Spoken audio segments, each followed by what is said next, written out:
லூக்கா எழுதின சுவிசேஷம் 19வது அதிகாரம் 1 முதல் 10 வசனங்களை குறித்து கொள்ளுங்கள்.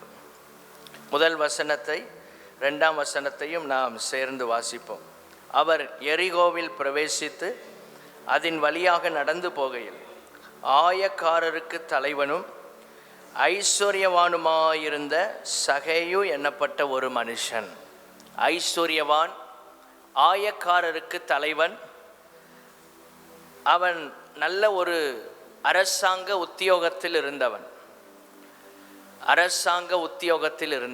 சாதாரண வேலையில் நல்ல ஒரு உயர்ந்த பதவி, tax collector, chief tax collector. அவன் தான் சகேயு, சீஃப் டாக்ஸ் கலெக்டர். எரிகோ என்ற பட்டணத்தில் அவன் வேலை செய்து கொண்டிருக்கிறான். இந்த பட்டணத்தில் அவன் தான் சீஃப் டாக்ஸ் கலெக்டராக இருக்கிறான். அவ்வளோ உயர்ந்த ஒரு பதவியில் இருக்கிறவன். அவன் பதவியில் இருக்கும்போது தான் இயேசுவை பார்ப்பதற்காக வருகிறான். அவனுடைய அந்திய காலத்தில் அவன் கர்த்தரை தேடவில்லை. இவன் வாழ்க்கையில் நிறைய காரியங்களை நம்ம கற்றுக்கொள்ளலாம். சகேயு என்றால் தூய்மையான அல்லது அப்பாவி அப்படின்னு அர்த்தம் சொல்லப்படுகிறது. அப்பாவி, ஒரு இன்னசென்ட்டாக ஒரு அப்பாவியான ஒரு மனுஷன். யார்? சகேயு. சில இடங்களில் நல்ல ஆட்கள் இருப்பாங்க, தவறான இடத்துல இருப்பாங்க. ஆள் நல்ல நபராக இருக்கும், ஆனால் இருக்கிற இடம் தவறான இடமா இருக்கும். அதனால் அவர்களுடைய வாழ்க்கையில் பெரிய முன்னேற்றத்தை பார்க்க முடியாமல், நல்ல பெயர் இல்லாமல் வாழ்வார்கள். காரணம் அவங்க இருக்கிற இடம் அப்படிப்பட்ட ஒரு இடம்.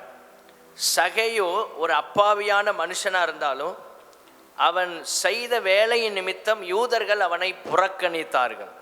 யூதர்கள் அவனை வெறுத்தார்கள். எல்லாராலும் வெறுக்கப்படுகிற ஒரு நிலையில் இருந்தவன் தான் சகேயு. எல்லாம் பைபிளை திறந்து வச்சுக்கிடுங்க. பைபிளை மூடினீங்கன்னா நீங்கள் இங்கே மெசேஜ் கொடுக்கலாம். ஸ்தோத்திரம். எனக்கெல்லாம் பைபிளை மூடி பிரசங்கம் பண்ணுவேன், இருந்தாலும் பைபிளை திறந்து வச்சு தான் நம்மளே பிரசங்கிக்கிறேன். சிலர் பைபிளை கூட திறக்கிறது இல்லை, வந்த மாதிரி அப்படியே போயிடுறது. நல்ல வசனத்தை வாசிக்கணும். வேதம் உங்களுக்கு தான் கொடுக்கப்பட்டிருக்கு. கர்த்தருக்கு ஸ்தோத்திரம் உண்டாவதாக. அப்போது இவனுடைய வாழ்க்கையில் இவன் இயேசு எப்படிப்பட்டவரோ அவரை பார்க்க வகை தேடுகிறான். தன்னுடைய வாழ்க்கையின் அவனுடைய வாழ்க்கையின் இடைப்பகுதியில், நடுப்பகுதியில் அவன் ஆண்டவராகி இயேசுவை கண்டு கொள்ளுகிறான்.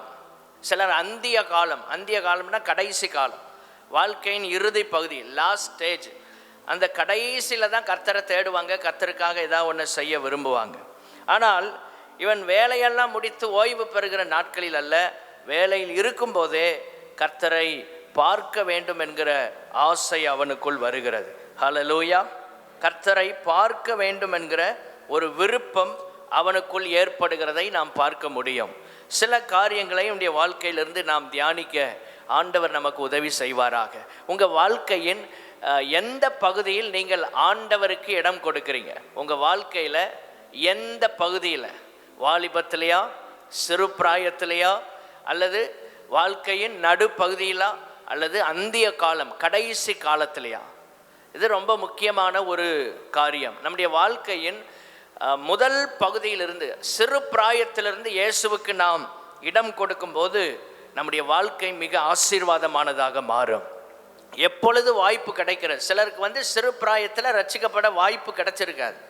ஆகவே அவர்கள் வாழ்க்கையின் நடுப்பகுதியில், ஸ்தோத்திரம், அந்த மிடில் ஏஜ் வரும்போது, ஒரு 40 வயசு, அந்த டைமில் அவங்க இயேசுவண்டை வருவார்கள். அப்போ தான் அவர்களுக்கு வாய்ப்பு கிடைத்திருக்கும். ஆனால் சிலருக்கு சிறு பிராயத்திலேயே வாய்ப்பு கிடைக்கும்.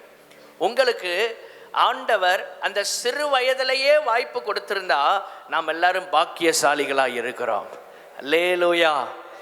அவனுடைய தெரிந்தெடுப்பு, ஒரு வாய்ப்பு கிடைக்கிறது, இயேசுவை காண வேண்டும் என்கிற ஒரு வாய்ப்பு. அந்த வாய்ப்பை அவன் பயன்படுத்தி கொள்ளுகிறான். அவனுக்கு வாய்ப்பு எப்பொழுது கிடைத்ததோ அப்பொழுது அதை அவன் பயன்படுத்துகிறான். ஆண்டவர் ஒவ்வொருவருக்கும் ஒரு காலத்தை குறித்திருக்கிறார். நம்ம எவ்வளவு ஜெபம் பண்ணாலும், எவ்வளவு தான் சுவிசேஷத்தை அறிவித்தாலும், ஒவ்வொரு மனுஷனும் ரட்சிக்கப்படுவதற்கான காலங்கள் தேவனிடத்தில் முன்குறிக்கப்பட்டிருக்கிறது. அந்த டைம் வரும்போது அவங்க அதை பயன்படுத்தி கொண்டால் நிச்சயம் ரட்சிக்கப்படுவார்கள். ஆமேன், ஸ்தோத்திரம். இப்போ நம்ம சுவிசேஷ கூட்டங்களை எல்லாம் கிறிஸ்மஸ் நாட்களில் நடத்துவது எதற்காக என்றால், அவர்களுக்கு தேவன் வாய்ப்புகளை கொடுக்கிறார். உங்கள் ஏரியாவில் இருக்கிறவங்களுக்கு, உங்கள் நண்பர்களுக்கு, உங்கள் ரிலேட்டிவ்ஸுக்கு ஒரு வாய்ப்பு உங்கள் மூலமாய் கொடுக்கப்படுகிறது. அந்த வாய்ப்பை அவர்கள் பயன்படுத்தி இந்த சகேயுவை போல இந்த கூட்டம் எப்படி இருக்குமோ போய் பார்ப்போம், இயேசுநாதர் யார், அவரை குறித்து அறிந்து கொள்வோம் என்று கிறிஸ்மஸ் நாட்களில் வருகிறவர்கள் நிச்சயம் அந்த வாய்ப்பை பயன்படுத்தும் போது ரட்சிக்கப்படுவதற்கு அது உதவியாக இருக்கும். அப்போ இந்த வாய்ப்பை கொடுக்கிறது நம்ம தான். இந்த வாய்ப்பை கொடுக்கிறது நம்ம தான். இந்த வாய்ப்பை நீங்கள் உண்டாக்கி கொடுக்க வேண்டும். அவரை பார்க்க வகை தேடினான். அவரை பார்க்கணுங்கிற ஆசை, அவ்வளோதான். இன்றைக்கி நிறைய பேர் அப்படி தான் வருவாங்க. சர்ச்சுக்கு போயிட்டு வரணும் அப்படிங்கிற ஒரு ஆசையோடு தான் வருவாங்க. அவங்க வந்து ஆராதிக்கணும், ஜெபம் பண்ணணும், மெசேஜ் கேட்கணும் அப்படின்லாம் அவங்களுக்குள்ள பெரிய ஏக்கம் வராது. ஆரம்பத்தில் வந்து போயிட்டு வருவோம், ஆண்டவுடைய இப்படி சொல்லுவாங்க, கடவுளுடைய கோயிலுக்கு போயிட்டு வருவோம்ப்பா, கடவுளுடைய கோயிலுக்கு போயிட்டு வருவோம், ஒரு மன அமைதி கிடைக்கும். அப்படி தான் ஒரு கூட்டம் வரும். அப்படி தான் சகேயு அவரை பார்ப்பதற்காகத்தான் வருகிறான். நம்ம ஊருக்கு வர்றார், நம்ம போய் என்ன செய்யணும்? பார்க்கணும். அப்படி தான் நீங்கள் சொல்லணும். நம்ம ஊரில், நம்ம ஏரியாவில் ஒரு கூட்டம், நம்ம போய் அந்த கூட்டத்தில் கலந்து கொள்ளணும். டிசம்பர் மாதத்தில் நம்ம ஏரியாவில் ஒரு கூட்டம், நம்ம வீட்டில் ஒரு கூட்டம், அப்படி நீங்கள் கூப்பிடுங்க, வருவார்கள். ஜனங்கள் இயேசுவண்டை வருவார்கள். ஸ்தோத்திரம். சில காரியங்களை நாம் தியானிக்க கர்த்தர் உதவி செய்வாராக. 3ஆம் வசனத்தில் இயேசு எப்படிப்பட்டவரோ, எல்லாரும் வாசிக்கலாமா? சேர்ந்து வாசிப்போம். இயேசு எப்படிப்பட்டவரோ என்று அவரை பார்க்க வகை தேடினான். அவன் குள்ளனானபடியால் ஜனக்கூட்டத்தில் அவரை காணக்கூடாமல். ஒரு இயலாமையை நாம் பார்க்கிறோம். அவனுடைய உயரம் வந்து ரொம்ப கட்டையாக இருக்கிறான். அதனால் அவனால் என்ன செய்ய முடியல? இயேசுவை பார்ப்பதற்கு வழி இல்லை. ஏன்னா ஒரு பெருங்கூட்டம் அவர் கூட வந்துட்டே இருக்கு. அந்த க்ரௌடில் அவரை பார்க்கறதுக்கு இவனுக்கு உயரம் பத்தவில்லை, இவனால் முடியலை. இவனுடைய சரீரம் இயலாமையில் இருக்கிறது. ஸ்தோத்திரம். அப்போ இவன் என்ன செய்கிறான்? அந்த இயலாமையிலேயே அவன் நிற்கலை. இன்னைக்கு நிறைய நேரம் நம்ம செய்கிற மிஸ்டேக் அதான், என்னால் முடியாது, அவ்வளோதான். ஏன் பலத்துக்கு மிஞ்சி என்னால் ஓட முடியாது, என்னால் இவ்வளோதான் முடியும், ஏன் சரீரம் இதுக்கு மேலே கோஆப்ரேட் பண்ணாது, ஏன் சரீரம் இதுக்கு மேலே கோஆப்ரேட் பண்ணாது. இப்படி ஜம்ப் பண்ணியாக பார்க்க முடியும் இயேசுநாதரை? எத்தனை தடவை குதிக்க முடியும்? யோசித்து பாருங்கள். ஆளு குட்டையாக இருக்கிறான், ஒரு 20 நேரம் குதிக்க முடியுமா? ஸ்கிப்பிங் போடுறவங்கெல்லாம் ஜம்ப் பண்ணிகிட்டே இருக்கலாம். அந்த மாதிரி சகையும் அங்கே உட்காந்து ஜம்ப் பண்ணியாக பார்க்க முடியும்? இல்லை. அப்போது அவன் அந்த சூழ்நிலையை, சரி நம்மளால் வாய்ப்பு இல்லைப்பா, நம்மளாம் பார்க்க முடியாது அப்படின்னு விட்டுட்டு போகலை. இன்றைக்கி நிறைய நேரங்களில் நம்ம அப்படி தான் வர்றோம். நம்மளால் முடியாதுப்பா, நம்மளால் சர்ச்சுக்கு போக முடியாது, இன்றைக்கி ப்ரேயர் முடியாது, அப்படி தான் நம்ம சொல்கிறோம். அப்போ அவன் லைஃப்பில் நம்ம பார்க்கும்போது அவன் சாக்கு போக்குகளை சொல்லவில்லை. முதலாவது காரியம் என்ன சொல்லலை? சாக்கு போக்குகளை சொல்லலை. இன்றைக்கி நம்ம நிறைய காரணங்களை அடிக்கிட்டே இருப்போம். நான் சகைவே, நீ இயேசுநாதரை பார்த்தியா? உன் ஊருக்கு வந்தார், எரிகோவுக்கு வந்தார், நாங்கள்லாம் பார்த்தோம். இல்லைங்க, நான் பார்க்கணும் தான் நினச்சேன், நம்ம ஆளு குட்டை பாருங்க, நம்ம அவரை பார்க்கலான்னு பார்த்தா ஒன்றுமே தெரிலங்க, நானும் பார்க்குறதுக்கு எவ்வளோ முயற்சி எடுத்தேன், ஆனால் என்ன செய்யலை, என்னால் பார்க்க முடியலை. அப்படி சகையும் சொல்லலை. அவன் சாட்சி எப்படி இருக்கு? காணக்கூடாமல். இப்படி நின்னா பார்க்க முடியாது. இயலாமையிலேயே நீங்கள் நின்று போனால் எதையும் சாதிக்க முடியாது. முடியாதுன்னு நினச்சா முடியாது தான், கஷ்டம் நினச்சா கஷ்டம்தான். சில நாட்கள் ஜபத்துக்கு ஆட்கள் ரொம்ப குறைவாக தான் வருவாங்க. அப்போ எனக்கு கஷ்டமாக இருக்கும், ஐயோ நடத்துறதுக்கே கொஞ்சம் கஷ்டமாக இருக்குன்னு வைங்களேன். ஐயோ அதுக்குன்னு நம்ம ப்ரேயரை நிறுத்த முடியுமா? முதல் 7 நாள் ரொம்ப ஸ்ட்ரகிள் ஆகணும். முதல் 7 நாள் எப்போவுமே கொஞ்சம் சங்கடமாக தான் இருக்கும். ஏன்னா கண்டினியூவாக நம்ம ஒரு டைமில் கொண்டு வர்றோம். ஸோ ரெகுலராக வர்றது கொஞ்சம் கஷ்டமாக இருக்கும். நீங்களே யோசித்து பாருங்கள், எவ்வளோ தடைகளை மீறி வர்றீங்க. ஆனால் அதை நாம் பொருட்படுத்தாமல் சாக்கு போக்குகளை சொல்லிட்டு 7 நாளில் முடிச்சிடலாம் அப்படின்னா முடிச்சிடலாம். ஆனால் 21 நாள் நடத்தணுங்கிற ஒரு சவாலோட, ஒரு வெறியோட நடத்தியே ஆகணும். இந்த கூட்டத்தை என்னானாலும் சரி, எவ்வளோ தடை வந்தாலும் நின்று ஜெயிப்போம், ஆண்டவருக்காக முன்னேறுவோம் அப்படின்னு நினைக்கும் போது ஆண்டவர் அதற்கு உதவி செய்கிறார். கைகளை உயர்த்தி அல்லேலூயா சொல்லாமா? நீங்கள் யோசித்து பாருங்கள், ஒரு ப்ரேயர் மீட்டிங்கை கண்டக்ட் பண்ணுறது எவ்வளோ கஷ்டம். 21 days கண்டினியூஸாக நடத்துறது சிரமந்தான். ஆனாலும் கர்த்தர் நம்ம வாஞ்சையோட முன்னால் வரும்போது அவர் நமக்காக உதவி செய்கிறார். அவருடைய கிருபை, இதெல்லாம் அவருடைய கிருபை. அப்போ அவர் ரீசன்ஸை சொல்லலை, காரணங்களை அடுக்கலை. இன்னைக்கு நம்மகிட்ட கேட்ட ஒரு 10 காரணங்களை அடிக்கிறோம்.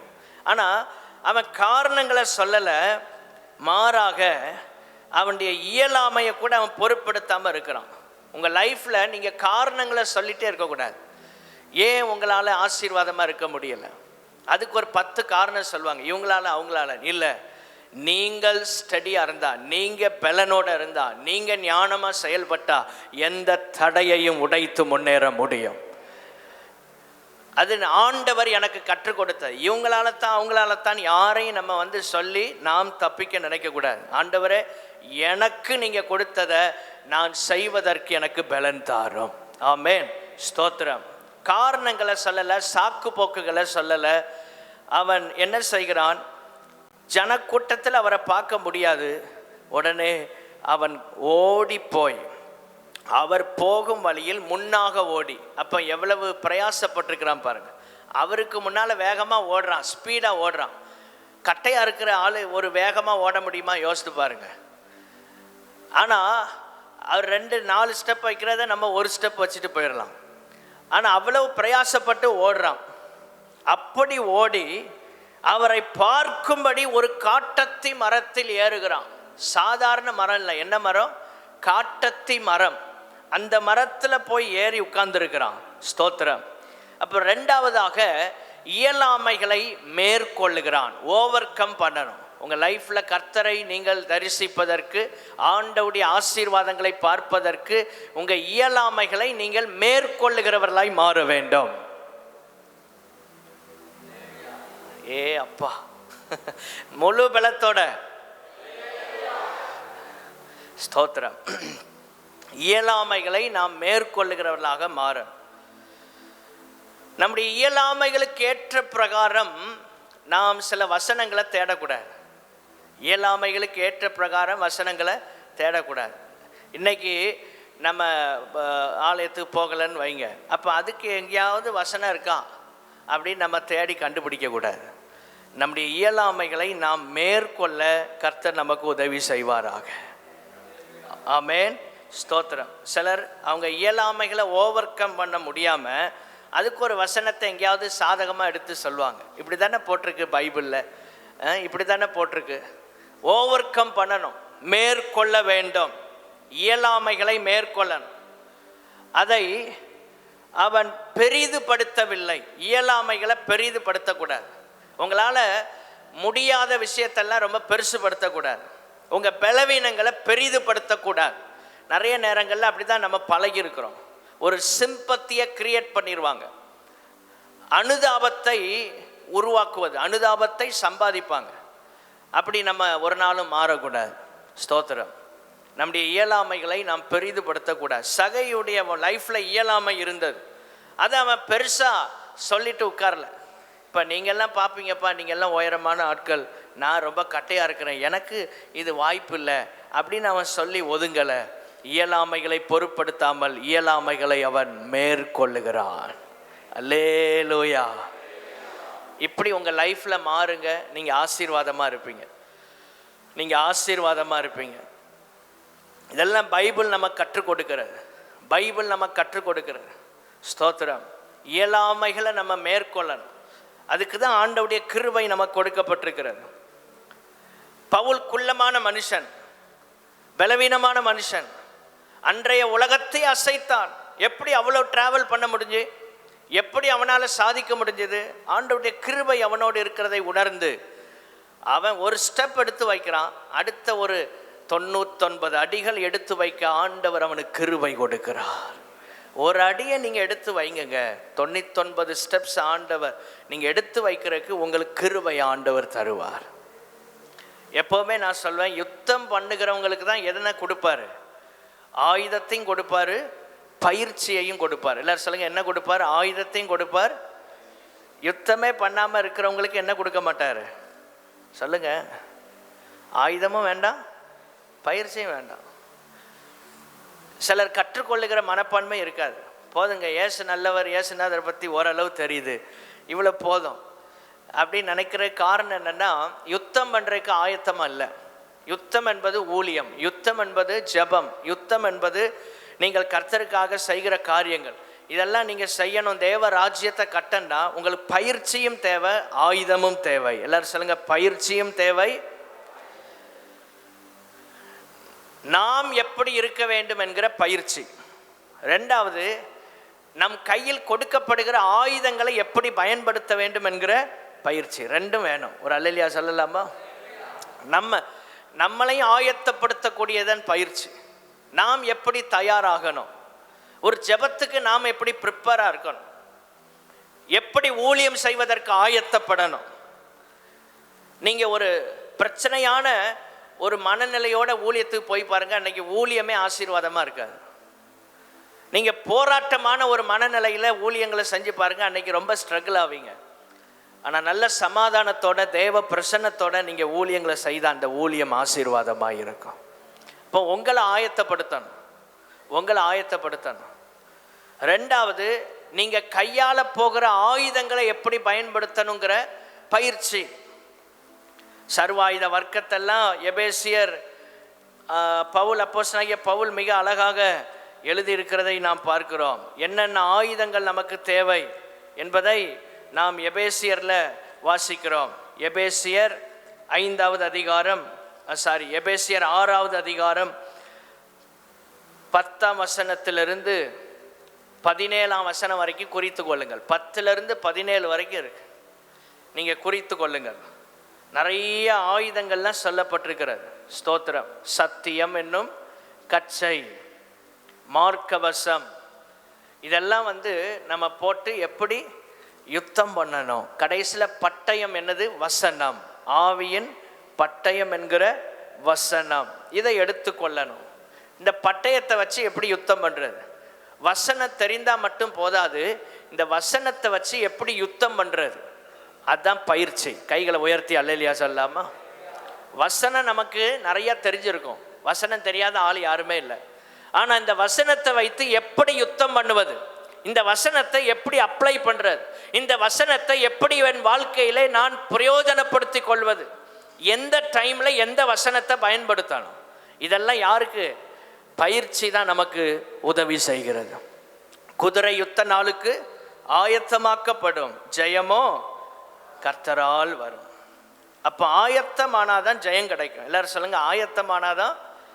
நம்ம பயிற்சியே எடுக்கலைன்னா எங்கே வெற்றி பெறுறது? பயிற்சி எடுத்தால் தான் வெற்றி உண்டாகும். தினமும் பைபிளை நீங்கள் ஸ்டடி பண்ணணும், பைபிளை தியானிக்கணும், மெடிடேட் பண்ணணும். அதுதான் பயிற்சி. ஊழியங்களில் நீங்கள் பங்கு பெற்று அனுபவங்களின் மூலமாக பயிற்சி. வசனங்களை வாசித்து பிரசங்கங்களை கேட்டு கேட்டு குறிப்பெடுத்து ஒரு பயிற்சி. இந்த வசனத்தை எதுக்கு பயன்படுத்துகிறாங்க, இந்த வசனத்திலேருந்து எப்படி வியாக்கியானம் பண்ணுறாங்க, இந்த வசனத்திலேருந்து ஆவியானவர் என்ன பேசுகிறார், இந்த வசனத்திலிருந்தெல்லாம் இப்படி பேச முடியுமா? பயிற்சி எடுத்துக்கொண்டே இருக்க வேண்டும். ஸ்தோத்திரம். ஆண்டவருடைய சமூகத்தில் தினமும் ஜெபிக்கணும். ஆண்டவரே, ஒவ்வொரு வசனங்கள்லேருந்தும் நாங்கள் பேசக்கூடிய வார்த்தைகளை, வெளிப்பாட்டின் வார்த்தைகளை எங்களுக்கு தாரும். ஒவ்வொரு வசனத்திலேருந்தும் பல ஆழமான சத்தியங்களை நம்ம எடுக்க முடியும், இந்த லூக்கா 19ஆம் அதிகாரம் இந்த 3ஆம் வசனத்தை பாருங்க. இயேசு எப்படிப்பட்டவரோ, இந்த 2 வார்த்தையிலிருந்து நம்ம பிரசங்கம் பண்ணலாம். ஒரு மாதம் முழுவதும் பிரசங்கம் பண்ணலாம். இயேசு எப்படிப்பட்டவரோ. எத்தனை மாதம்? ஒரு மாதம் முழுவதும் மெசேஜ் கொடுக்கலாம் இந்த ஒரு வார்த்தையை வச்சு. ஏன் இயேசுன்னு எடுத்துட்டு நம்ம பேசலாம். ஒரு வருஷம் முழுசாக என்ன செய்யலாம்? பேசலாம். வாழ்நாளெல்லாம் பேசலாம். அவ்வளோ பெரிய சப்ஜெக்ட் இருக்குது. அப்போ நீங்கள் தான் அதை என்ன செய்யணும்? உள்ளேருந்து வசனங்களை தோண்டி எடுக்கணும். சும்மா மேலோட்டமாக பைபிளை வாசிச்சுட்டு போகக்கூடாது. பயிற்சி அவசியம். நம்ம வேதத்தை கற்றுக் கொடுக்குறோம் முறைப்படி. ஏன் அப்படின்னா சில வசனங்கள்லேருந்து தவறான உபதேசங்களை எடுத்துடக்கூடாது. அப்போ அது ஏன் சொல்லப்பட்டது, எதற்காக சொல்லப்பட்டது, அது கான்டெக்ஸ்ட் என்ன, இதெல்லாம் நீங்கள் பார்த்து தான் நீங்கள் வசனத்தை புரிந்து கொள்ள முடியும். ஆமென். அப்போ இயலாமைகளை அவன் பொருட்படுத்தவில்லை. என்னுடைய நிலைமை இதை, ஆண்டவர் என்ன குள்ளமாக படைச்சிட்டாருப்பா, அதனால் நான் அவரை பார்க்க முடியாது அப்படி சொன்னான் அவன். ஆண்டவர் எனக்கு உதவி செய்யலை, ஆண்டவர் எனக்கு பண உதவி செய்யலை, அதனால் நான்லாம் ஆண்டவரை ஆராதிக்க முடியாதுங்க, என்னால் வசதி வாய்ப்புலாம் இல்லை. ஆண்டவர் என்னை ஆசீர்வதிக்கலை, எல்லாரையும் ஆசீர்வதிக்கிறார், எனக்கு ஏன் ஆசீர்வாதம் இல்லை, அதனால் நான் ஒன்றும் ஆண்டவருக்காக செய்ய முடியாது அப்படின்னு ஒதுங்கக்கூடாது. தன்னுடைய இயலாமை இருந்த போதும் இயலாமையை மேற்கொள்ளுகிறான், அவன்தான் சகையோ. ஆமென். சும்மா ஒன்று ஏசுநாதர் அவன் வீட்டில் போய் அவனை ஆசீர்வதிக்கலை. அவன் நிறைய காரியங்கள் ஆண்டவருக்காக இவ்வளோ பிரயாசப்படுறான். ஸ்தோத்திரம். நம்ம சிறு வயதிலிருந்தே சண்டே ஸ்கூலில் கேட்டு பழகுன சத்தியம்தான்.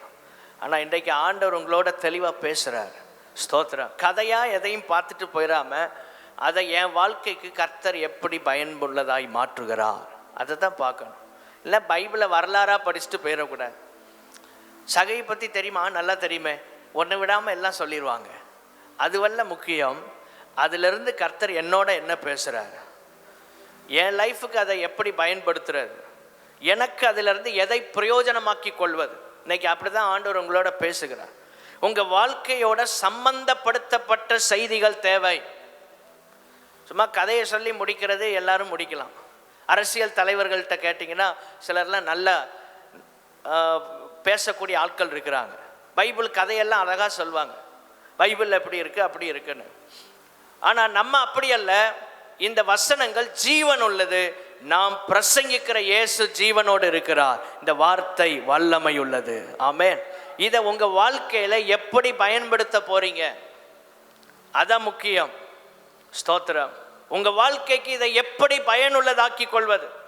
இயலாமைகளை மேற்கொள்ளுங்க. எல்லாம் கைகளை உயர்த்தி ஜெபம் பண்ணலாமா? நிறைய நேரம் நம்ம ஆண்டவருடைய சமூகத்துக்கு வர முடியலை, தேவ பிரசன்னத்தில் ஜெபிக்க முடியலை. காரணம், என்னால் முடியலை, என் சரீரம் பலவீனம், என்னுடைய இயலாமை, என் குடும்ப சூழ்நிலை, என் தனிப்பட்ட வாழ்க்கையில் சில பிரச்சனைகள் எல்லாவற்றையும் மேற்கொள்ள ஆண்டவர்கிட்ட பலன் கேளுங்க. கொஞ்சம் வாயை திறந்து ஜெபம் பண்ணுங்க. ஷபா லஹந்தா ரபா லபா ரபா. என்னால் முன்னால் மாதிரி ஜெபிக்கலாம் முடியாது பாஸ்டர், இப்போ என் சரீரம் ரொம்ப பலவீனம் அடைஞ்சிட்டு, இந்த இயலாமையை மேற்கொள்ளுங்க, ஆண்டவர் உங்களுக்கு பலனை தருவா. என்னால் முன்னால் மாதிரி ஊழியம் செய்யலாம் முடியாது, அந்த இயலாமைகளை மேற்கொள்ளுங்க, ஆண்டவர் உங்களுக்கு உதவி செய்வா. ரீமாலா ஹந்தா ரபா கபா ரபா ஷபாலா ஹந்தா ரபா ரியாந்தா லபா. ஒரு விசை கைகளை தட்டி கொஞ்சம் அந்நிய பாஷையில் என் வாழ்க்கையில் இருக்கிற எல்லா இயலாமைகளையும் மேற்கொள்ளுகிற ஒரு அபிஷேகத்தை கொடும், மேற்கொள்ளுகிற ஒரு வல்லமையை தாரும். நான் நின்ற நிலையிலேயே நின்று விடக்கூடாது. நல்ல கை தட்டி ஜெபம் பண்ணுங்க. ரீமாலா ஹந்தா ரபா. பலவீனங்களை மேற்கொள்ளணும், பிரச்சனைகளை மேற்கொள்ளணும், போராட்டங்களை மேற்கொள்ளணும்.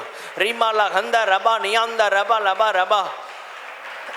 கிருப கிருப கிருப கிருப ஆண்டவரே, கிருப தாங்க ஆண்டவரே. அவனால முடியலை, அப்படியே நின்று போயிருக்கலாம், ஆனால் நிற்கலை. அவருக்கு முன்னாக ஓடுகிறான், அவருக்கு முன்னால் ஓடுகிறான். ரகமலா தியாந்தரபலா ஷியாந்தரபலபா. மூன்றாவதாக, நம்மால் இயன்றதை செய்வது. எல்லாரும் சொல்லுங்க, நம்மால். என்னால் இவ்வளோ ஓட முடியுங்க, எனக்கு இருக்கிற எனர்ஜி இவ்வளோதான், இருக்கிறத நான் தந்துடுறேன். ஓடி போய் என்னால் இந்த உயரத்தில் இந்த கொப்பில் தான் உட்கார முடியும், இந்த காட்டத்தி மரத்தில் இந்த கொப்புக்கு மேலே என்னால் ஏற முடியாது, நான் அந்த இடத்துல வந்து உட்கார்ந்துடுறேன். அதுக்கு மேலே ஆண்டவர் தான் என் வாழ்க்கையில் செய்யணும். என்னால் இயன்றதை நான் செய்வேன். எல்லாரும் சொல்லுங்க, என்னால் எவ்வளவு முடியுமோ. அப்போ இவ்வளோ பலன் அவனுக்குள்ளே இருந்திருக்கு. ஓடும்போது தான் தெரியுது, பரவாயில்ல, இயேசுநாதர் நடந்தான் வர்றார். இவன் ஓடி போய் அந்த மரத்தில் ஏறி உட்கார்றான், இயன்றதை செய்தான். இயேசு 5ஆம் வசனத்தில் பாருங்க, அண்ணாந்து பார்த்தார். இயன்றதை செய்கிறவங்கள ஆண்டவர் பார்ப்பார். நிச்சயமா நீங்கள் என்ன செய்கிறீங்க அப்படிங்கிறத கர்த்தர் பார்க்குறார். உங்களுக்கு இருக்கிற பலன் எவ்வளவு ஆண்டவருக்கு தெரியும். உங்களுக்கு இருக்கிற பவர் எவ்வளவு ஆண்டவருக்கு தெரியும். நீங்கள் இயன்றதை செய்கிறீங்களா, இயன்றதையும் செய்யாமல் இருக்கிறீர்களா, கர்த்தர் பார்க்கிறார். அந்த இடத்துக்கு வந்தபோது சகையுவை அவர் அண்ணாந்து பார்க்கிறார். அவரையே அண்ணாந்து பார்க்க வச்சது யாரு? சகையு. ஏசு அண்ணாந்து பார்த்த ஒரே இடம் இங்கே தான், சகை தான். அந்த அளவுக்கு அவரை ஆச்சரியப்படுத்தி விட்டார். நீங்கள் ஆண்டவரை ஆச்சரியப்படுத்துகிறவங்களா மாறணும். உங்கள் பிரயாசம், நீங்கள் செய்கிற ஊழியம் ஆண்டவரையே அண்ணாந்து பார்க்க வைக்கணும். வியப்படைந்து, ஆஹா இவனா இப்படி வந்து உட்கார்ந்துருக்கிறான், சகைவாயா மரத்தில் ஏறி இருக்கிறான். ஸ்தோத்திரம். நம்மளை இருந்து 1000 நேரம் யோசிப்போம், மரத்தில் ஏறினா நம்ம நிலைமை என்ன ஆகும்? Prestige problem. இன்னைக்கு நிறைய நேரம் ஆண்டவரை தேட முடியாமல், ஜோம் பண்ண முடியாமல் இருக்கிறதுக்கு என்ன ரீசன் தெரியுமா? Prestige problem.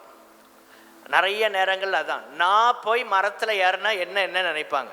ஏற்கனவே நான் ஒரு ஆளு குட்டை, இந்த குட்டையை பாருங்கய்யா, மரத்தில் ஏறி உட்காந்துருக்கான், கீழே இறங்கியா. இப்படி யாராவது கூட்டத்தோட சத்தம் போட்டால் என்ன தெரியும் சொல்லுங்கள்? கூட்டத்தோட இப்படி ஒரு ஆள் சத்தம் போட்டான், இதுதான் நல்ல சமயம். சீஃப் டாக்ஸ் கலெக்டரால் பெரிய தொந்தரவாக இருக்கு. நம்ம பணத்தை பூரா வாங்கி எங்கே கொடுக்குறான்?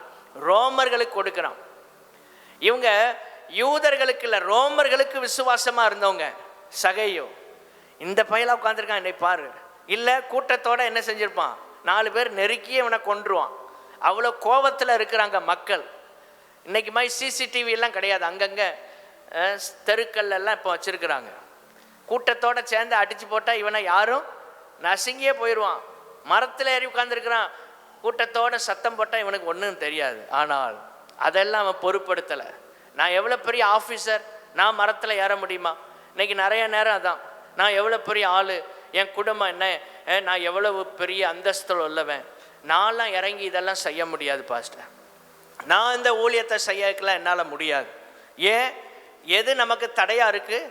கௌரவம், ப்ரெஸ்டீஜ் ப்ராப்ளம். இதை உடைச்சிட்டோன்னா ஆண்டவரை நம்ம தரிசிக்க முடியும். கைகளை உயர்த்தி அல்லேலூயா சொல்லாமா? இதை நம்ம உடைக்கணும், இதை உடைக்கணும். ஸ்தோத்திரம். இது நமக்குள்ள இருக்கவே கூடாது, இது நமக்குள்ள இருக்கவே கூடாது.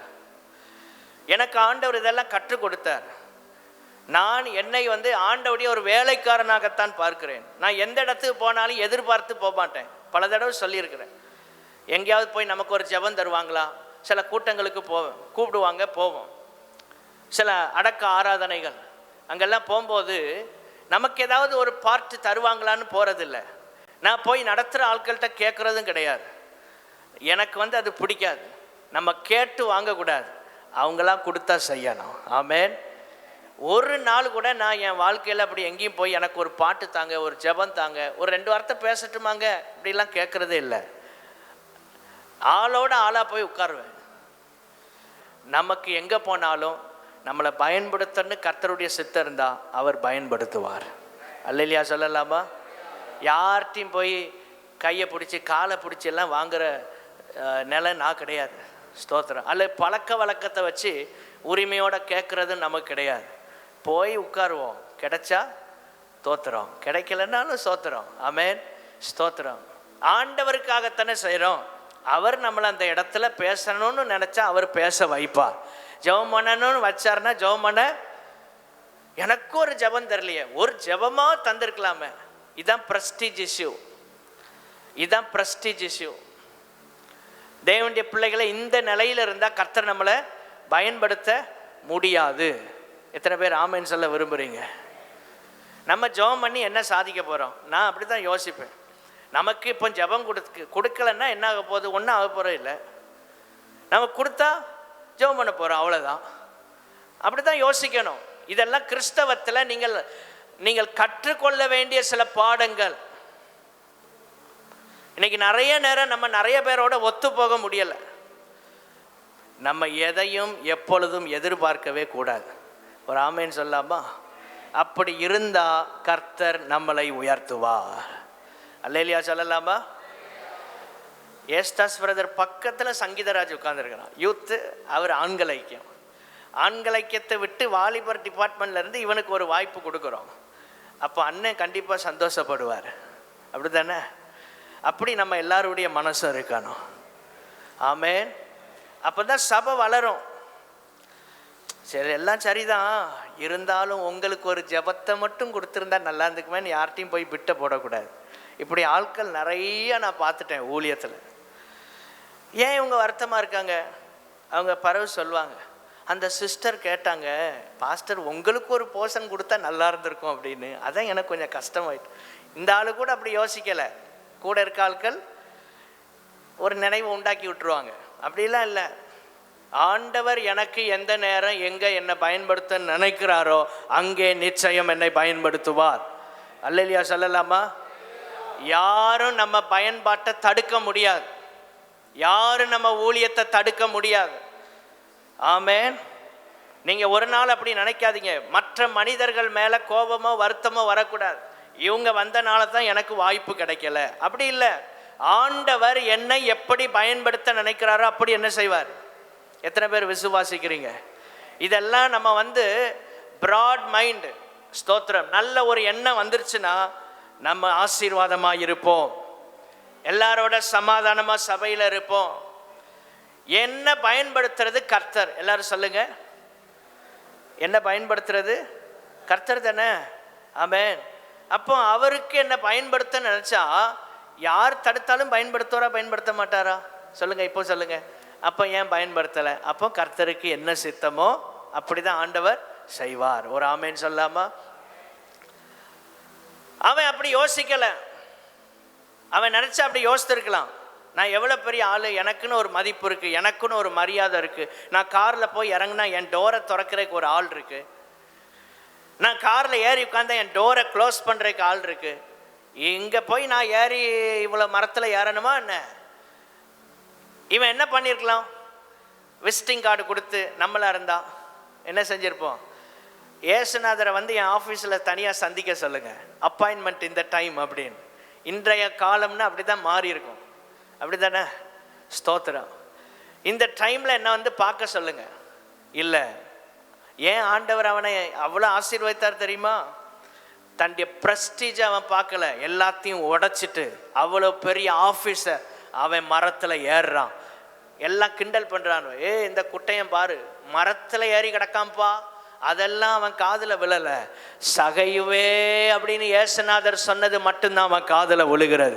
உங்களை யார் கிண்டல் பண்ணாலும், நீங்கள் ஆண்டவருக்காக சர்ச்சுக்கு வரும்போது யார் உங்களை பரியாசம் பண்ணாலும், இவன் பாரியா சர்ச்சிலே போய் கிடக்கிறான், இந்த சிஸ்டர் எப்போ பார்த்தாலும் சர்ச்சுக்கு போகுது, ஊழியம்னு போகிறாங்க, இந்த அம்மா என்ன ஊழியத்திலே கிடக்குறாங்களே, எவ்வளவு உங்களை கிண்டல் பண்ணாலும் உங்க காதுல இயேசு உங்க பெயரை சொல்லி கூப்பிடுறது மட்டும்தான் உங்க காதுல விழணும். நல்ல கைகளை தட்டி இந்த பகர் காலத்துல எனக்கு எவ்வளவு தடைகள் போராட்டங்கள் வந்தாலும் இயேசுவுக்காக நிற்போம். இந்த 19வது நாள் ஜெபத்துல ஒரு தீர்மானம் எடுங்க, நான் இயேசுவுக்காக நிற்பேன். கைத்தட்டி ஜெபம் பண்ணுங்க. என் ஆண்டவரை, என் வாழ்க்கையில என் அந்தஸ்து எனக்கு தடையா இருக்கக்கூடாது. நான் இயேசுவை ஆராதிக்கிறதுக்கு என் அந்தஸ்து எனக்கு தடையா வரக்கூடாது. 24 மூப்பர்களும்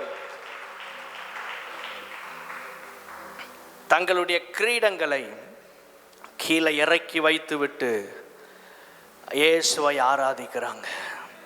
உங்க லைஃப்ல எதெல்லாம் கிரீடம்? உங்க பட்டங்கள் ஒரு கிரீடம், உங்க பதவிகள் ஒரு கிரீடம், உங்க மேன்மை ஒரு கிரீடம், உங்க ஐஸ்வர்யம் ஒரு கிரீடம், உங்க குடும்ப பின்னணியம் ஒரு கிரீடம், நீங்க கடந்து வந்த பாதையில் பெற்ற அனுபவங்கள் ஒரு கிரீடம். சிலர் எதனாலும் விட்டுருவாங்க. அவங்க கடந்து வந்த அனுபவங்களை ரொம்ப பெருசா நினைப்பாங்க.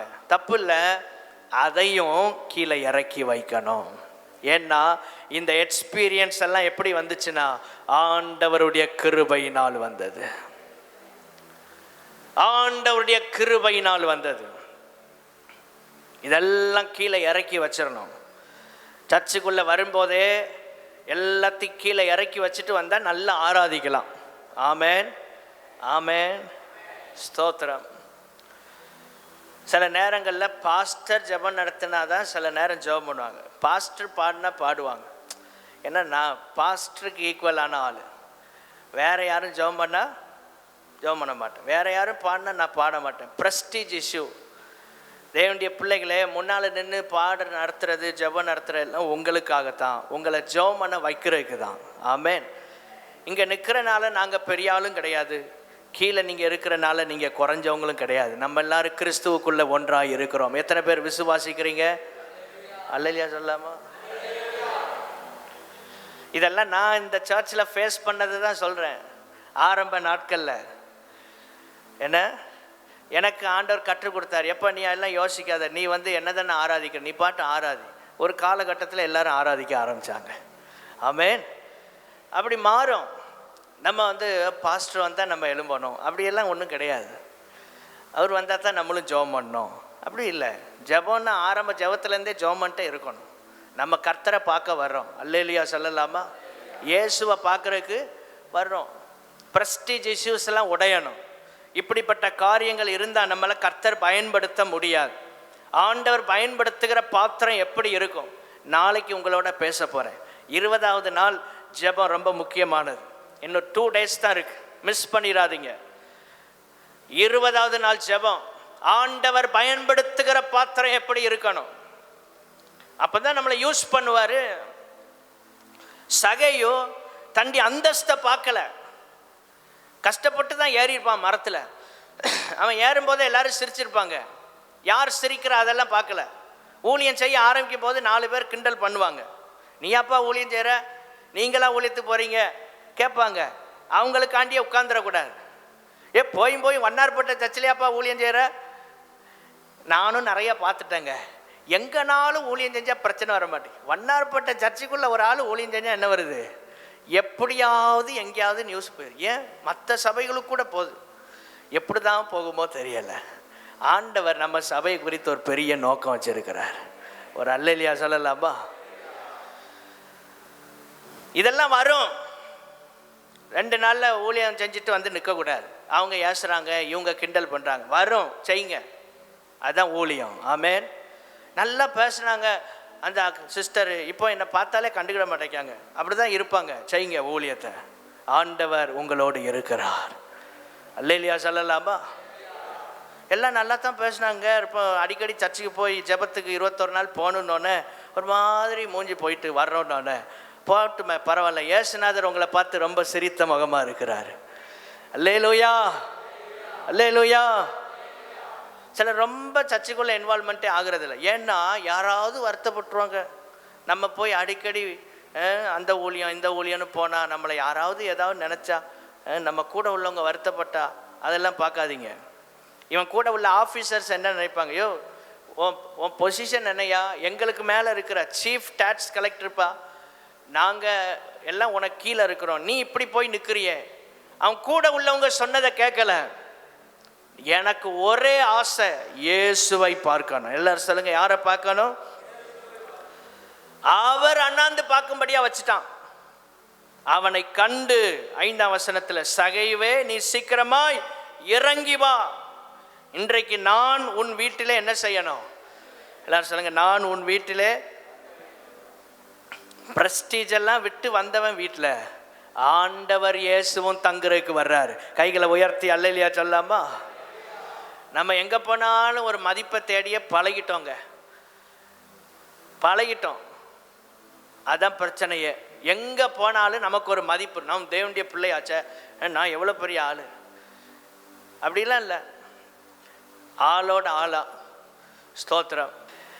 நம்ம சர்ச்சில் சில ஃபெசிலிட்டிஸ் நம்ம கொடுக்கலாம், தப்பு இல்லை. முடியாதவங்க வயதானவங்களை நம்ம ஹெல்ப் பண்ணுறோம், நல்லது. ஆனால் அதே நேரத்தில் நாம் எதையும் எதிர்பார்க்கவே கூடாது. கர்த்தராக நமக்கு செய்யும் போது ஏற்றுக்கொள்ளார். ஒரு அல்லேலூயா சொல்லலாமா? கொஞ்சம் நம்ம எல்லார மாதிரி மாறணும். இன்றைக்கி நிறைய பேரை கிறிஸ்துவுக்குள்ளே நம்ம கொண்டு வர முடியல. என்ன தெரியுமா? நம்ம அப்படியே ஒட்டோ மாட்டோ அப்படியே நிற்போம். போய் நாங்கள்லாம் ரொம்ப இஸ்ரவேல் தனித்து வாசம் பண்ணுவான், யாரோடையும் நாங்கள் சேர மாட்டோம், உங்களை மாதிரி நாங்கள் கிடையாதுப்பா, எங்களுக்குன்னு ஒரு கௌரவம் இருக்குது, சீ உங்கள் வரிசையில் நான் நிற்கவா? இப்படியே நம்ம பண்ணி தான் இன்றைக்கி இந்தியா இயேசு அறியாமலே போச்சு. நம்ம மக்களோட மக்களாக இருந்து அவங்கள இயேசுவண்ட கொண்டு வருவதற்கு. தேவனுடைய பிள்ளைகளே, இயேசுநாதர் ஊழியம் கொல்ல வரல, ஊழியம் செய்யும்படிக்கு வந்தார். அந்த கிருபை ஆண்டவர்கிட்ட கேட்கணும். இந்த சகையு வாழ்க்கையில் அவன் சாக்கு போக்குகளை சொல்லலை, இயலாமைகளை மேற்கொள்ளுகிறான். மூன்றாவது, இயன்றதை செய்கிறான். எல்லாரும் சொல்லுங்க, என்னால் எவ்வளோ முடியுமோ நான் செய்கிறேன், அதுக்கு மேலே நீங்கள் பார்த்துக்கிடுங்க ஆண்டவரே. அப்படி சொல்லி மரத்தில் ஏறின சகையுவை பார்த்து ஆண்டவர் இயேசு சொல்லுகிறார், நான் உன் வீட்டிலே தங்க வேண்டும். யார் வீட்டில் ஆண்டவர் தங்குவார்? தன்னையே ஆண்டவருக்கு முன்பாக அர்ப்பணிக்கிறவர்கள். நான் ஒன்றும் பெரிய ஆள் இல்லைங்க, உங்களை விட நான் எவ்வளவோ சிறிய மனுஷன்தான். ஆண்டவரே, நான் சாதாரணமான நபர், ஒரு சேர் கொண்டு வாப்பா அப்படின்னு சொல்லலை. இயேசுநாதர் நானும் கொஞ்ச நேரம் டிஸ்கஸ் பண்ணணும் அப்படின்லாம் சொல்லலை. அவன் கை அசைச்சா அவனுக்கு வேலை செய்ய ஏகப்பட்ட பேர் இருக்கிறாங்க. கொஞ்சம் இயேசுநாதர்கிட்ட சொல்லி, சகை உங்களை பார்க்குறதுக்கு விரும்புகிறாரு, வீட்டுக்கு வாங்க, அல்லது இந்த இடத்துல மீட் பண்ணுவோம் அப்படின்லாம் சொல்லி அனுப்பலை. அவன் போகிறான்.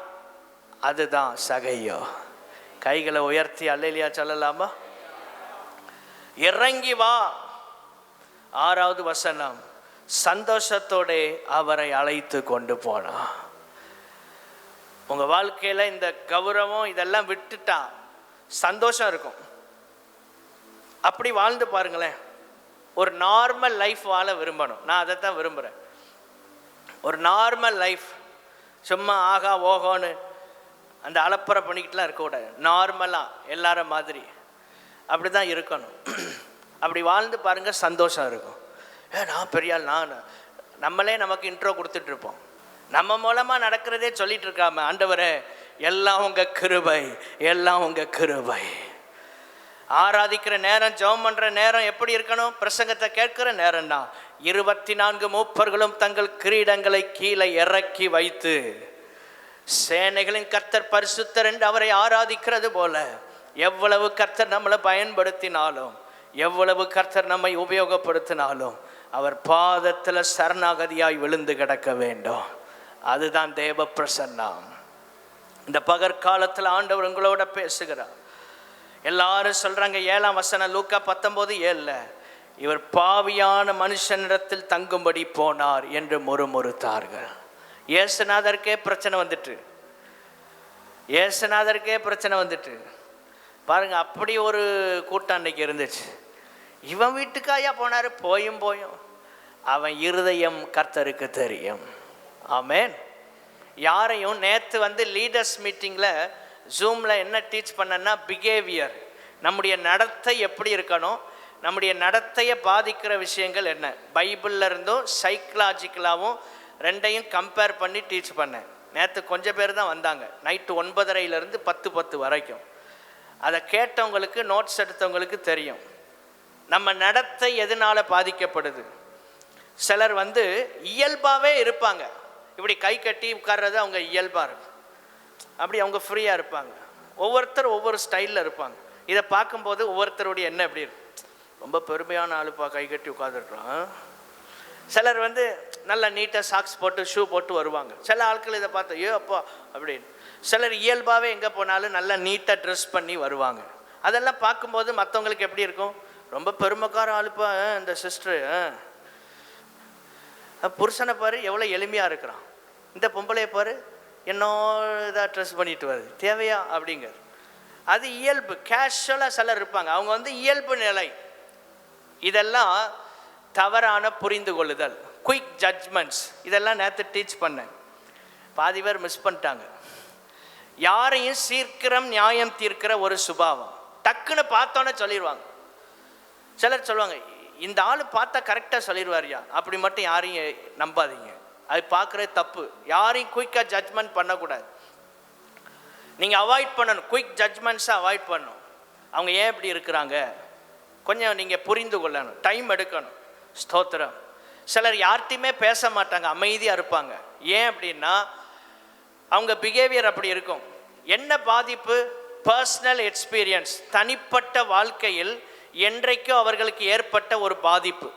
பொது இடத்துல பேசும்போது அவங்கள யாராவது அவமானப்படுத்தியிருப்பாங்க. குடும்பத்தில் 20 பேர் நடுவில் இவங்க பேசும்போது இவங்களை யாராவது அவமானப்படுத்தி, உனக்கு என்ன தெரியும், உட்காரு, நீ எல்லாம் பேசுறியா அப்படி சொன்னோன்னே சிலர் மைண்டு, எல்லாரும் அப்படி பாதிக்கப்பட மாட்டாங்க. சிலர் எப்படி இருப்பாங்கன்னா, நம்ம பேசினாலே தப்பாக தான் இருக்கும், நம்ம எதையும் பேசக்கூடாது, இந்த மனநிலைக்கு தள்ளப்படுகிறார்கள். அப்போது அவங்க எங்கே போனாலும் அமைதியாக இருக்கன்னு மைண்டு ஃபிக்ஸ் ஆயிரும்.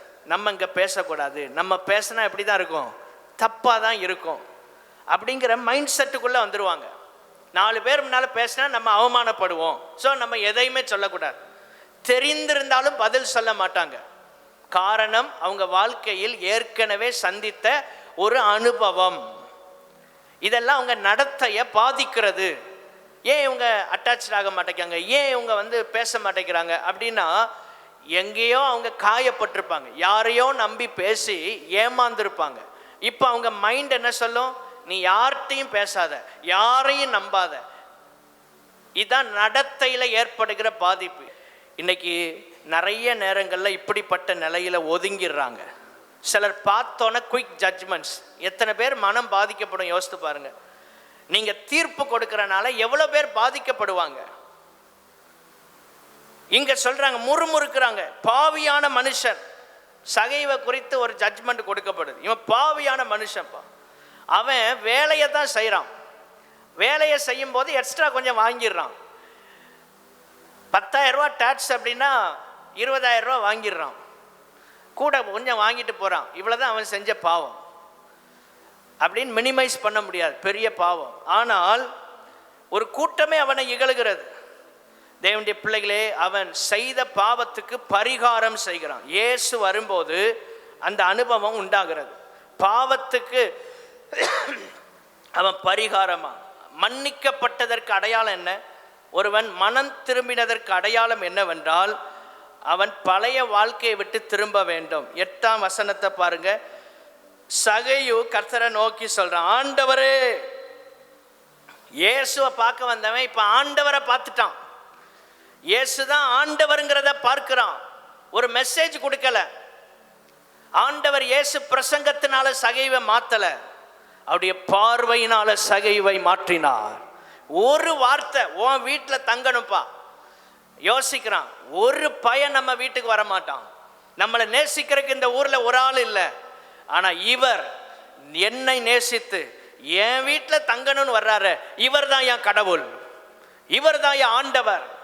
தேவனுடைய பிள்ளைகளே, இன்னைக்கு இயேசுவண்ட ஒரு திரள் கூட்டம் வரணும்னா, இயேசுவை போல ஜனங்களை தேடி சென்று அன்பு செலுத்துகிறவர்களாய் நாம் மாற வேண்டும். கைகளை உயர்த்தி அல்லேலூயா சொல்லலாமா? தேடி போனாரு. இந்த ஒரு காரியம் சகையுவின் மனதில் ஒரு மாற்றத்தை உண்டாக்குற. இவ்வளவு பேர் முறுமுறுக்கிறாங்களே, அதை கூட பொருட்படுத்தாம என் வீட்டுக்கு வந்துட்டாரு, இவர்லாயா தெய்வம், இவர்லாயா தெய்வம். ஒரு சில நிமிடங்கள்ல வாழ்க்கையே மாறிட்டு. ஒரு பெரிய சர்மன் கொடுக்கல, ஒரு ப்ரேயர் லீட் பண்ணல, ஒரு வர்ஷிப் நடத்தல, ஒரு டீச்சிங்கும் இல்லை. அவருடைய நடத்தை, அவருடைய பார்வை, அவருடைய ஒரு வார்த்தை, உன் வீட்டில் தங்கணும் அப்படின்னு சொன்ன ஒரு வார்த்தை அவனை மாற்றிட்டு. ஜனங்கள் உலக அன்புக்காக ஏங்குகிறது. நான் அடிக்கடி சொல்றது போல, புரோக்கன் வேர்ல்டில் இருக்கிறோம். நம்ம உடைக்கப்பட்ட உலகத்தில் வாழ்ந்துட்டு இருக்கிறோம். உடைக்கப்பட்ட உலகம்னா பூமி இல்லை, மனிதர்கள் உடைஞ்சு போய் இருக்காங்க. இவங்களுக்கு நடுவில் எப்படி ஊழியம் செய்யணுமோ அப்படி செய்தா இந்தியா இயேசுவை அறியும். உடைக்கப்பட்டவனை திரும்ப உடைச்சிடக்கூடாது. உடைக்கப்பட்டவனுக்கு ஜட்ஜ்மெண்ட் தேவையில்லை, அவனுக்கு தேவை அன்பு, அவனுக்கு தேவை அவன் கேள்விக்கான பதில். இன்னைக்கு இப்படிப்பட்ட ஜனங்கள் நம்மளை தேடி வரணுமா? நீங்கள் இயேசுவை போல ஒரு ஈர்ப்பு சக்தி உள்ளவங்களா மாறணும். நமக்கு ஒரு ஆள் தேவைன்னு தெரிஞ்சால் அந்த ஆள்கிட்ட வாலண்டியராக போய் உட்காந்துருவோம். நமக்கு யாருமே தேவையில்லை, யாரையா இவன் பாட்டு போகிற, நம்ம பாட்டு நம்ம வேலையை பார்ப்போம். தேவையில்லை, ஆனாலும் தேவனுக்கு அது தேவை. சீஷர்களுக்கு கழுதை தேவையில்லை. எல்லாரும் சொல்லுங்க, சீஷர்களுக்கு கழுதை நமக்கு வேணுமா? யாருக்காவது கழுதை வேணுமா? யாருக்கும் வேண்டாம். சிலர் சொல்லுவாங்க, வீட்டிலே ஒரு கழுதையை மேய்ச்சிட்டு இருக்கு. எனக்கு எதுக்குங்க கழுதை? கழுதை யாருக்கு வேண்டாம்? இயேசுவுக்கு வேண்டும். எல்லாரும் சொல்லுங்க, யாருக்கு வேண்டும்? கழுதை எனக்கு வேண்டாம், ஆனால் இயேசுவுக்கு வேண்டும். ஸோ நான் அந்த கழுதையை கட்டவிழ்த்து கொண்டு வருவது அவசியம். இந்த ஆத்துமாவால் எனக்கு பிரயோஜனம் இல்லை. இந்த ஆள் சர்ச்சுக்கு வர்றதுனால எனக்கு என்னங்க யூஸ்? No use. ஆனால் என் தேவனுக்கு பிரயோஜனம். என் தேவனுடைய ராஜ்யம் கட்டப்படுகிறது. எத்தனை பேருக்கு இந்த தாட் புரியுது? ஆமென், ஸ்தோத்திரம். இந்த செய்தி உங்களுக்கு விளங்கணும். ஆண்டவர் உங்களுக்கு கிரியை செய்கிறார். உங்களுக்குள்ள ஆவியில கர்த்தர் இடைப்படுகிறத நான் உணர்ந்து கொண்டிருக்கிறேன். தேவனுடைய பிள்ளைகளே, எனக்கு தேவையோ தேவையில்லையோ, இயேசுவுக்கு தேவை. இந்த ஊழியம் எனக்கு தேவையில்லாம இருக்கலாம், ஆனா இயேசுவுக்கு தேவை. இந்த ஜெபம் எனக்கு எதுக்குங்க அப்படின்னு நினைக்கலாம், ஆனா இந்த ஜெபம் தேவ ராஜ்யத்துக்கு தேவை. இந்த திட்டம் என்னங்க, இது என்னங்க பொது திட்டமா இருக்கு சர்ச்சில், இந்த பிளான்லாம் தேவையில்லை, எனக்கு வேண்டாமா இருக்கலாம், ஆனால் என் இயேசுவுக்கு அந்த திட்டம், அவர் ராஜ்யத்துக்கு அவசியம் தேவை. கழுதை எனக்கு வேண்டாம், இயேசுவுக்கு வேண்டும். எல்லாரும் சொல்லுங்க, கழுதை சீஷர்களுக்கு தேவையில்லை. இந்த கழுதையை வச்சு அவங்க என்ன செய்ய போறாங்க? ஆனால் இயேசுவுக்கு வேண்டும், ஆண்டவருக்கு வேண்டும் என்று சொல்லுங்கள். ஒரு ஆத்மா எனக்கு தேவையில்லைங்கிறனால நான் உங்கள்கிட்ட பேசாமல் இருக்கக்கூடாது. அந்த ஆத்மாவை கிறிஸ்துவுக்குள் கொண்டு வருவதற்காக நான் அந்த ஆத்மாவோடு பேச வேண்டும். எனக்கு எது தேவைன்னு பார்த்து செய்வது உலகம். ஆண்டவருக்கு எது தேவை என்று பார்த்து செய்வது சபை. ஒரு ஆமென் சொல்லுங்க. இப்போ சபையா உலகமா? உலகமா சபையா? எனக்கு எது தேவை அப்படின்னு பார்க்கறது உலகம். ஆண்டவருக்கு எது தேவை என்று பார்ப்பது சபை. இப்ப நாம் சபையில் இருக்கிறோம். நாம் பார்க்க வேண்டியது என் தேவையை அல்ல, தேவனுடைய தேவையை நான் பார்க்க வேண்டும். தேவனுடைய தேவையை நான் பார்க்க வேண்டும். எனக்கு சில காரியங்கள் அவசியமில்லை என்றாலும் என் தேவனுக்கு அது அவசியம் என்கிறபடியினால் நான் அதை செய்கிறவனாக மாற வேண்டும். நான் அதை செய்கிறவனாக மாற வேண்டும். இழந்து போனதை தேடவும் ரட்சிக்கவுமே மனுஷகுமாரன் வந்திருக்கிறார் என்றார். 10ஆம் வசனம். 9ஆம் வசனத்துல 8ஆம் வசனத்துல சகையு சொல்றான், கர்த்தரை நோக்கி ஆண்டவரேன்னு பார்த்துட்டான், என் ஆஸ்தியில பாதியை ஏழை கொடுக்கிறேன். நான் ஒருவனிடத்தில் எதையாகிலும் அநியாயமாய் வாங்கினது உண்டானால் நாளத்தனையாக திரும்ப செலுத்து. சில இந்த வேர்ஸை வச்சுட்டு ஏழைகளுக்கு தான் கொடுக்கணும், சபை ஊழியத்துக்கு கொடுக்க கூடாதுங்கிறாங்க. இது ஒரு தவறான உபதேசம். ஏழைகளுக்கு கொடுக்கிறேன், நாளத்தனையா கொடுக்கிறேங்கிறது அவனுடைய மனம் திரும்புதலை காட்டுகிறது. எல்லாரும் சொல்லுங்க, எதை காட்டுகிறது? சிலர் பிச்சைக்காரனுக்கு கூட நிறைய கொடுப்பாங்க, காணிக்க ஒன்றும் கொடுக்க மாட்டாங்க. ஆண்டவருக்கு கொடுக்கிறோம், சர்ச்சுக்கு கொடுக்கல. எல்லாரும் ஒரு ஆமேன்னு சொல்லுங்க. ஒரு ஏழைக்கு ஒரு பிச்சைக்காரனுக்கு கொடுக்கலாம், தப்பு இல்லை. ஆனால் கர்த்தருக்கு கொடுக்கிறது கனத்துக்குரியதா இருக்கணும். ஆண்டவர் பார்ப்பார், நீ வெளியே போற பிச்சைக்காரனுக்கு எவ்வளோ கொடுக்குற, இயேசுநாதருக்காக எவ்வளோ கொடுக்குற. இந்த வசனங்களை தவறாக வியாக்கியானம் பண்ணிடக்கூடாது. இந்த 8ஆம் வசனத்தின் சாராம்சம் என்ன? அவனுடைய மனம் திரும்புதலுக்கான அடையாளத்தை பார்க்கிறோம். அவன் மனம் திரும்பினால அவன் தவறான விதத்தில் சம்பாதித்ததெல்லாம் திரும்ப கொடுக்குறேங்கிறான். ஆண்டவருக்கு பிரியமில்லாத விதத்தில் நான் எதெல்லாம் செஞ்சனோ அதெல்லாம் நான் விட்டுறேன், இனி நான் செய்ய போறது இல்லை. கை வைத்து ஒரு ஆமேன்னு சொல்லுங்க. அதான் மனம் திரும்புதலுக்கான அடையாளம். மனம் திரும்புதலுக்கான அடையாளம். ஸ்தோத்திரம். நாளத்தனையா திரும்ப செலுத்துறேன் அப்படின்னு சொல்றான். இதான் மனம் திரும்புதலுக்கான அடையாளம். 9ஆம் வசனத்தில் இயேசு சொல்றார், இன்றைக்கு இந்த வீட்டுக்கு ரட்சிப்பு வந்தது. இவனும் ஆபிரகாமுக்கு குமாரனாய் இருக்கிறான். இன்னைக்கு ரட்சிப்பு வருது, உடனே ரட்சிப்பு. யாருக்குன்னா தன் பாவங்களை அறிக்கை செய்கிறவன். அவன் அழகா அறிக்கை செய்கிறான், நான் யாரிடத்துலையாவது எதை ஆகில அநியாயமா அப்போ நான் அநியாயமாக சம்பாதித்தேங்கிறத கன்ஃபஸ் பண்ணுறான், அறிக்கை செய்கிறான்.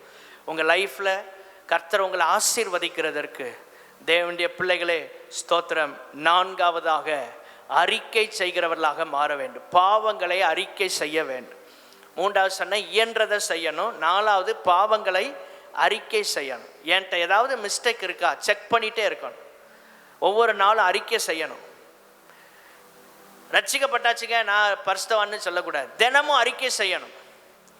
அதான் ரோமர் 12ஆம் அதிகாரம் 1-2 வசனங்கள் எடுத்து வாசித்து வியாக்கியானம் பண்ண டைம் இல்லை, நீங்கள் வீட்டில் போய் வாசிங்க.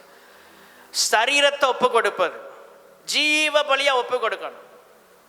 இதுக்கு மேலே அதிகாரம் ஆண்டவருக்கு இருக்கு. எத்தனை பேர் சொல்ல முடியும்? என் சரீரத்திற்கு மேலே அதிகாரம் யாருக்கு இருக்கு? இயேசுவுக்கு இருக்கிறது. அதான் ஜீவ பலியா ஒப்பு கொடுக்கிறது. நானா எதையாவது ஒன்றை செய்ய முடியாது. இந்த சரீரத்தில் என் இஷ்டப்படி ஒன்றை செய்ய முடியாது. இயேசுவுக்கு தான் இந்த சரீரத்தில் அதிகாரம் இருக்கு. அதான் ஜீவ பலியா ஒப்பு கொடுக்கிறது. கைகளை உயர்த்தி அல்லேலூயா சொல்லாமா? நான் விரும்பினதெல்லாம் செய்யக்கூடாது, அவர் விரும்புறதைத்தான் இந்த சரீரத்தில் நான் செய்யணும்.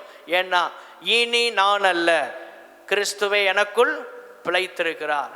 கலாத்தியர் 2ஆம் அதிகாரம் 20ஆம் வசனம். இனி நான் அல்ல, அதான் அந்த அனுபவம், ஜீவ பலியாக ஒப்பு கொடுக்கிற அனுபவம். அறிக்கை செய்யணும். பாவங்களை தினமும் என்ன செய்யணும்? அறிக்கை செய்யணும், விட்டு விடணும். ஸ்தோத்திரம். விட்டு விடணும். அறிக்கை செய்வது மாத்திரமல்ல. ஸ்தோத்திரம். தேவனுடைய பிள்ளைகளே, அந்த ரட்சிப்பை அவன் பெற்றுக்கொள்ளுகிறான். தேவனுடைய ஆசீர்வாதத்திற்கு தகுதி உள்ளவனாக மாறிவிட்டான். அதான் ஆபிரகாமுக்கு குமாரன் அப்படின்னா அர்த்தம். ஆபிரகாமுக்குரிய எல்லா ஆசீர்வாதங்களுக்கும் தகுதி ஆயிட்டான். கைகளை உயர்த்தி அல்லேலூயா சொல்லலாமா? ஆசீர்வாதத்துக்கு நீங்கள் தகுதி ஆகணும். தேவனிடத்திலிருந்து பெற்றுக்கொள்ள நினைக்கிற நன்மைகளுக்கு நாம் தகுதியாக கர்த்தர் நமக்கு உதவி செய்வாராக. ஆமேன். எல்லாம் இழந்து போன ஆசீர்வாதங்களை, நன்மைகளை, அவன் லைஃப்பில் பணம் இருந்துச்சு, ஆனால் தேவனுடைய ஆசீர்வாதம் இல்லை. தேவனுடைய ஆசீர்வாதம் வேற, உலகத்தில் உள்ள மனுஷன் கையில் இருக்கிற பணம் வேற. தேவன் ஆசீர்வதிக்காமலும் பணங்களை வச்சிருக்கிறாங்க உலகத்தில். ஆனால் தேவனுடைய ஆசீர்வாதத்தினால் வருகிற பணங்கள் உங்களுக்கு சமாதானமாக இருக்கும். ரெண்டுக்குரிய வித்தியாசத்தை புரிந்து கொள்ளணும். தேவனுடைய பிள்ளைகளே, இன்றைக்கு ஆண்டவர் நம்மோடு பேசி கொண்டிருக்கிறார். அறிக்கை செய்ய வேண்டிய பகுதிகளை அறிக்கை செய்யணும். 5வது கடைசியாக ஒன்று சொல்லி முடிக்கிறேன். நாளத்தனையாக திரும்ப செலுத்துறேன் அப்படின்னா என்ன அர்த்தம்? இனி நான் இந்த தவறை செய்ய மாட்டேன். ஆமேன். எல்லாரும் ஒரு ஆமேன் சொல்லுங்க. ஸ்தோத்திரம்.